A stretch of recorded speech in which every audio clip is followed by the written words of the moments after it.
mwezi mmoja nimecheza mechi 4. Hii ilikuwa ni mechi ya 5 ndio nimeweza kupata alama 3. Nimepata draw ya magoli ya 3-3, tukapata draw ya magoli 1-1, tukaenda tukapoteza. Tumekuja leo tumeshinda. Kwa hiyo kwangu mimi na wachezaji wangu inatupa confidence ili turudi kwenye mpira, tuamini kwa tunaweza tukashinda. Mara ya mwisho kuzungumza na wewe uliniambia kwamba Mzee Bwire alikuambia njoo unibakishie timu yangu kipindi akiwa hai. Pengine hiki ambacho nakifanya ni unatimiza hasa lengo ambalo lilikufanya kufika Alliance? Ni jambo ambalo kila siku nikilala linaniumiza kwa sababu timu bado iko kwenye hatari ya kucheza playoff. Tunatakiwa kushinda mchezo wetu wa mwisho ili tuweze kujihakikishia kwa tunaamini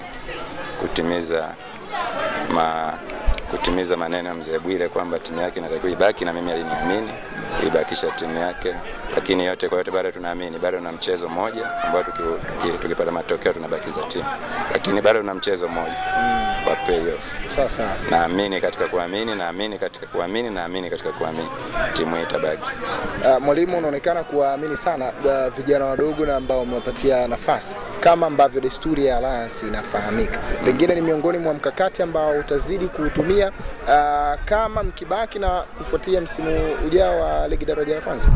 Tukifanikiwa kubaki nitakaa na management na naamini mkurugenzi sasa ni kijana mwenzetu au mdogo wetu. Anaamini katika vipaji, katika vijana, lakini sio vijana tu, vijana wenye vipaji bora ambao wana commitment, na mwisho wa siku tuwe na Alliance ambayo ilikuwepo toka enzi za Mzee Bwire, na mwisho wa siku ikadrop na mzee ameondoka ikiwa timu ikiwa chini. Kwa na sisi tunataka kufanya alichokifanya yeye, ikiwezekana na zaidi. Kwa mimi na management tutakaa na malengo ya mkurugenzi Mr. Nelson ni kuishi katika ndoto za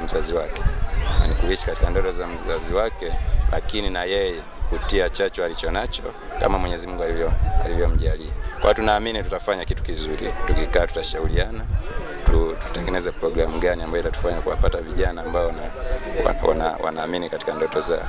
Mwalimu, nataka kusikia kutoka kwako ugumu gani ambao umekutana nao tangu umeanza kudeal na ligi daraja la kwanza mpaka hivi sasa? Daraja la pili. Ligi daraja la pili.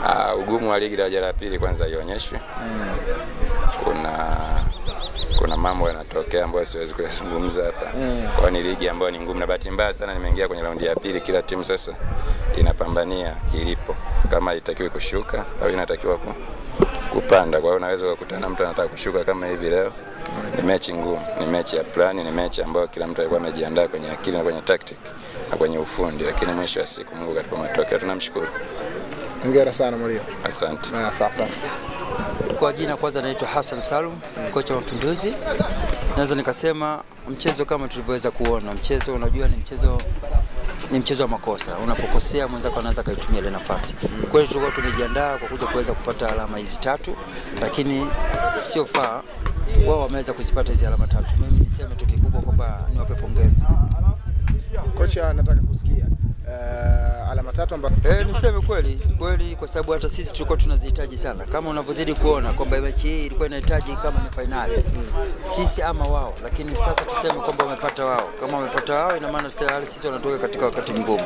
Tuna mechi moja, tuweze kuamini kwamba tunakwenda ugenini awe, si kwamba tunaweza tusipate matokeo. Kwa hiyo ina maana makosa yetu, madhaifu yetu tuweza kuyaona, tutarudi katika viwanja vyetu vya mazoezi, tuyafanyia kazi ili tuweze tukapata matokeo katika mchezo huo unaofuata. Maboresho ya kuiweka timu yako salama zaidi ya Mapinduzi yapo vipi? Mimi naweza nikasema kwa sababu wachezaji hawa, hakuna kwamba mwingine atakayekuja kutoka nyuma akaja kuongezeka kwamba tuibadilishe Mapinduzi. Bado tutaendelea kuwa ni vile vile. Ni wachezaji hawa tutarudi nao katika viwanja vya mazoezi, tutaweza kuzungumza nao, wapi wamekosea, wapi wamefanya vyema, tukafanyia kazi ili tuweze tukapata matokeo katika mchezo unaofuata. Shukrani sana. Asante sana.